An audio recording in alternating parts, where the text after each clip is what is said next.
Dengue আক্রান্ত হয়ে বুধবার মারা গেছেন ৫ জন। এ নিয়ে এবছর প্রাণ হারালেন ১৬১ জন। স্বাস্থ্য বিশেষজ্ঞরা বলছেন, ডেঙ্গুর ভয়াবহতা থেকে রক্ষা পেতে সচেতনতা বাড়ানোর বিকল্প নেই। মাহি হাসানের রিপোর্টে বিস্তারিত। ঠান্ডা, জ্বর ও মাথা ব্যথা নিয়ে রাজধানী সহ দেশের বিভিন্ন প্রান্ত থেকে প্রতিদিনই ঢাকার হাসপাতালে আসছেন রোগীরা। পরীক্ষা নিরীক্ষায় অনেকেই আক্রান্ত হচ্ছেন ডেঙ্গুতে। রাজধানীর মহাখালীর ডিএনসিসি হাসপাতালে চিকিৎসা নিতে আসা ডেঙ্গু আক্রান্তদের একটি বড় অংশ শিশু কিশোর।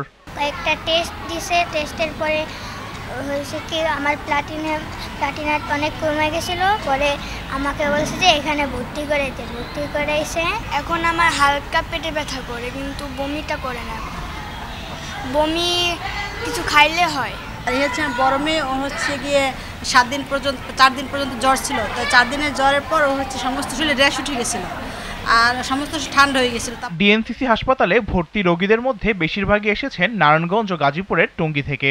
এখানকার চিকিৎসা সেবায় সন্তুষ্ট তারা। ওর হলো জ্বর ছিল, ঠান্ডা, কাশি, বমি ছিল, পাতলা পায়খানা, সবকিছু সেরে গেছে, শুধু জ্বরটা আছে। অনেক জ্বর ছিল, জ্বর আর মাথা ব্যথা ছিল।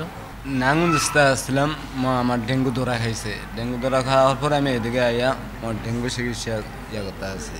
সারা দেশে ব্যক্তি সচেতনতা বাড়ানোর পাশাপাশি ঢাকা সিটি কর্পোরেশনের আওতাধীন এলাকার ড্রেনেজ ব্যবস্থার উন্নত করার পরামর্শ দিয়েছেন ডিএনসিসি হাসপাতালের পরিচালক। ফুলের টব, ছাদ বাগান করি, এখানে পানি জমে থাকে। এয়ার কন্ডিশন বা রেফ্রিজারেটর যে ট্যাঙ্কার আছে পানির, এগুলো পরিষ্কার করা উচিত, কারণ এগুলোতেও কিন্তু পানি জমে থাকতে পারে। ডেঙ্গু মশা বা চিকুনগুনিয়া মশা সেটা কিন্তু বেশিরভাগ ক্ষেত্রেই সকাল, বিকাল বা সন্ধ্যার দিকে কামড়ায়। সেই জন্য আমাদের দিনের বেলায়ও কিন্তু মশারিটা নিয়ে ঘুমাতে হবে। এভরি ফ্রাইডে বা সপ্তাহে 1 থেকে 2 দিন আমরা নিয়মিত পরিষ্কার পরিচ্ছন্নতা বজায় রাখবো, তাহলে কিন্তু উই ক্যান প্রোটেক্ট ইট। স্বাস্থ্য অধিদপ্তরের তথ্য মতে চলতি বছরের 17 সেপ্টেম্বর পর্যন্ত ডেঙ্গু আক্রান্ত হয়ে 161 জনের মৃত্যু হয়েছে।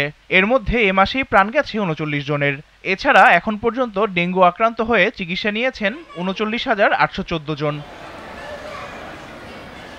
Mahi Hasan, DTV news, Dhaka.